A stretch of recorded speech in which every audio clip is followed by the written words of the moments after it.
Hey, this is Matt. Once again, welcome back to another video. This is the paid request. This time for Jonathan Lindsey. Thank you so much for that. Really appreciate it. And for those interested in requesting any type of videos or topics, reactions, what have you, feel free to send it either directly to my PayPal or join my Patreon. Both links are down below in the info box. And Jonathan Lindsey wanted me to review another Batman the Animated Series episode, this time Never Fear, which overall I didn't mind. It is a Scarecrow episode, but it's a new design of the Scarecrow, and in fact this is voiced by Jeffrey Combs. And I liked him in it. I wish he was utilized even more, because his design kind of made me think of the Creeper from Jeepers Creepers.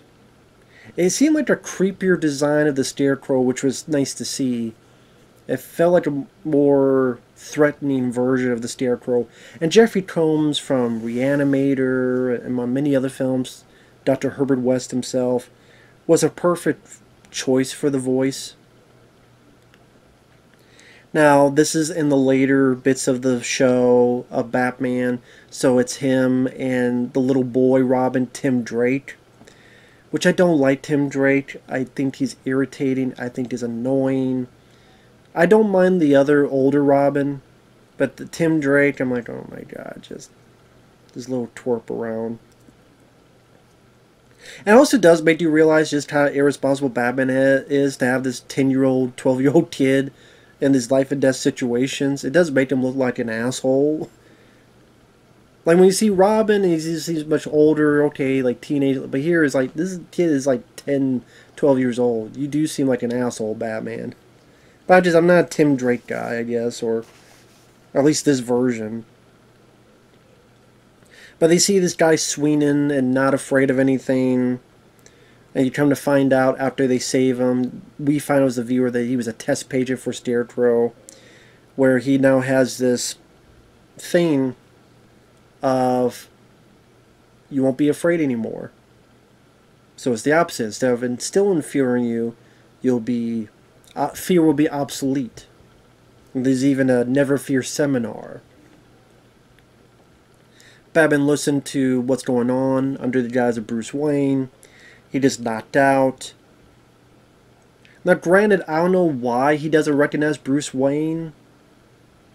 Because Bruce Wayne, isn't he supposed to be one of the most big, important figures in Gotham? I mean, he didn't have much of a disguise. He maybe had like a little mustache, and even then, I think it was taken off when he was knocked out and put in this thing. So, again, why Scarecrow doesn't recognize him as Bruce Wayne? He's like, "Who are you?" "Oh, you're just a common thief, huh?" And then gives him the dust, so to speak. But yeah, I'm sitting there going, why does again? Isn't Bruce Wayne like a popular figure?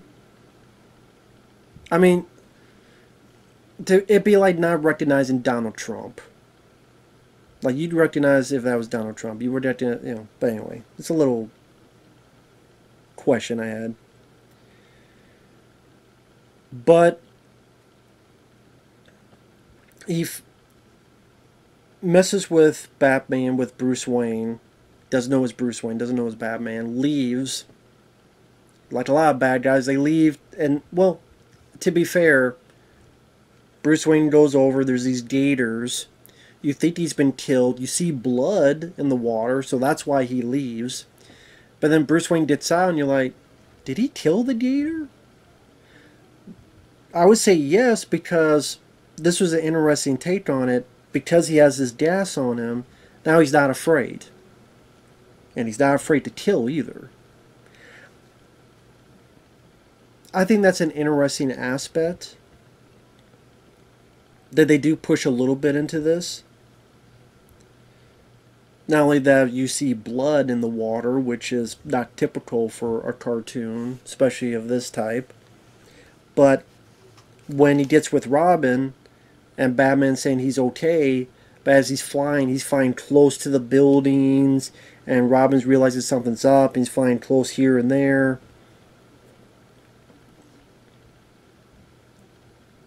And as Robin tells him, after tying him up, you're not even afraid to kill.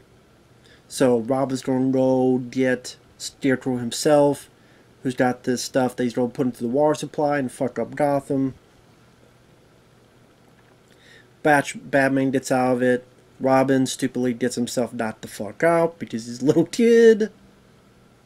Which I'm surprised they didn't take the little kid and just break his neck. Because, I mean, they're bad guys and he's a little kid. He's knocked the fuck out. What's this? Oh, sorry, you broke. What did I say? The kid broke. Let me lift you up. Oops, sorry. I lifted you too hard. I think your neck snapped. But, you know, it's a TV show. It's a cartoon. So they handcuff him. I think they handcuff him. I don't know why they keep him alive. I don't know why they just don't kill him. But whatever. It's, again, it's how it goes. I do like Batman being the shot of these guys in the subway. They're on a subway train. And Batman's like punching the shit out of people, punch them in the face, punch them in the gut, kick them off the train. And ultimately gets the Scarecrow is choking the shit out of him. Like, he's going to kill him until Robin has to give him the antidote, snaps out of it. And I guess...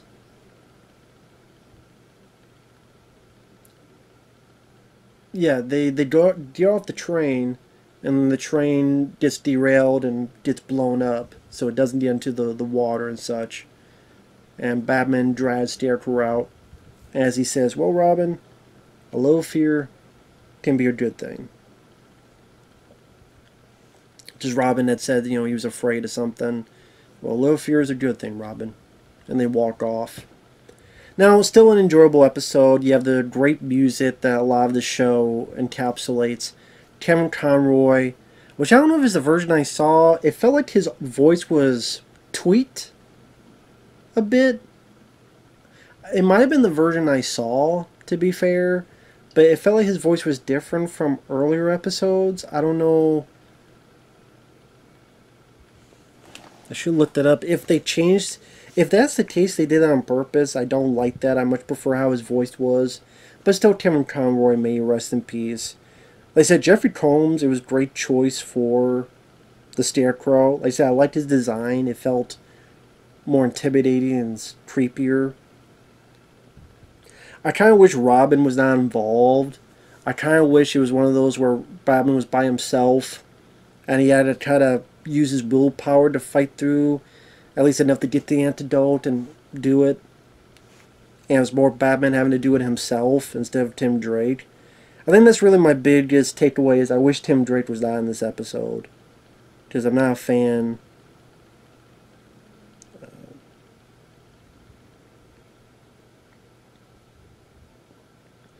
I'm not even sure how to look that up.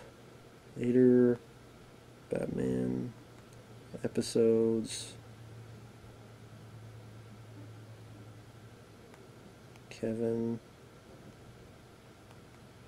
Conroy voice.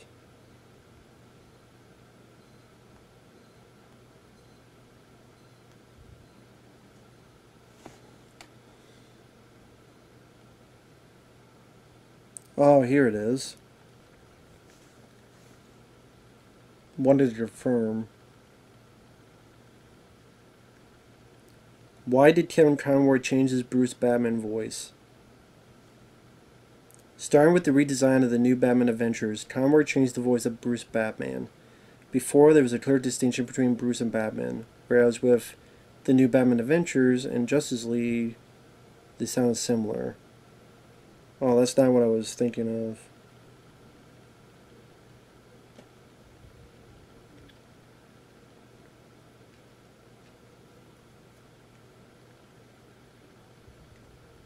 Okay, that's actually not what I was thinking of.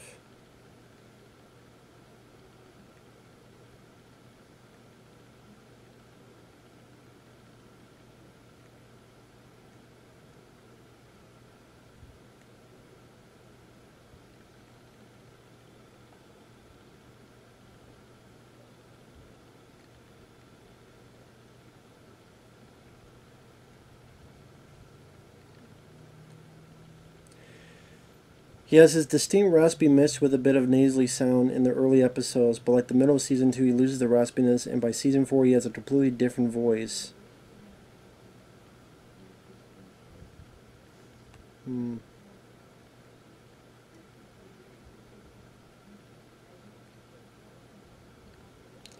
Yeah, I don't know. It just felt like the voice was a bit different, and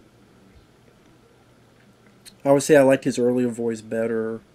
And yeah, it might have been the version I saw that seemed a bit wanty, but yeah, it's still Kevin Conroy, and I still think he did a good job at it. So again, while would like to see more of Jeffrey Combs' Scarecrow going toe to toe with Batman, and that's another thing is that they didn't really get much time back and forth with each other because Scarecrow sees who he thinks is a thief, and then Scarecrow's dealing with Robin a bit, and then really the only time they don't really have much of a conversation with each other. It's pretty much. Now I think about it, I don't know if they had one conversation with each other. Pretty much Batman choking the shit out of Scarecrow. So there's not a lot of really no verbal sparring between Kevin Conroy and Jeffrey Combs. I think that's a missed opportunity. I think that would have been nice to see and have showcased. It's pretty much like Scarecrow talking to his henchmen, and I didn't deal a little bit with Robin, but I wish there's more Scarecrow Batman button heads with Kevin Conroy and Jeffrey Combs going at each other verbally sparring with each other. Things of that nature because of liking this new design and voice of Scarecrow. So, but like I said, I did like the idea of him not being afraid to kill. I think that brought up the stakes in a different, interesting way. Like I said, I like the bit of fight scene and the it's not lawn Sally, but a little bit of him kicking ass on the subway train that was satisfying. Him killing damn Croc off screen, you have blood coming out in the water. Okay, I didn't expect that, but that was kind of cool. And like I said, this whole idea of having the opposite, like again, Scarecrow usually invoke fear, but what if I took away fear? And that could be a danger on itself, and how dangerous that can be. So that made things a little bit different than the typical Scarecrow plan. But like I said, wish could have seen a bit more Scarecrow, a lot less of Tim Drake, and a little bit more of Jeffrey Combs and Kevin Conroy going head to head. That would have been nice to see, but overall, entertaining enough episode. They like the new design and voice of Scarecrow. That was definitely a big plus. Again, I'm not sure why Kevin Conroy's voice seems a bit higher pitched. At least I do prefer the older voice. But other than that, decent, fine enough episode. Thanks for watching. We'll see you later. Bye-bye.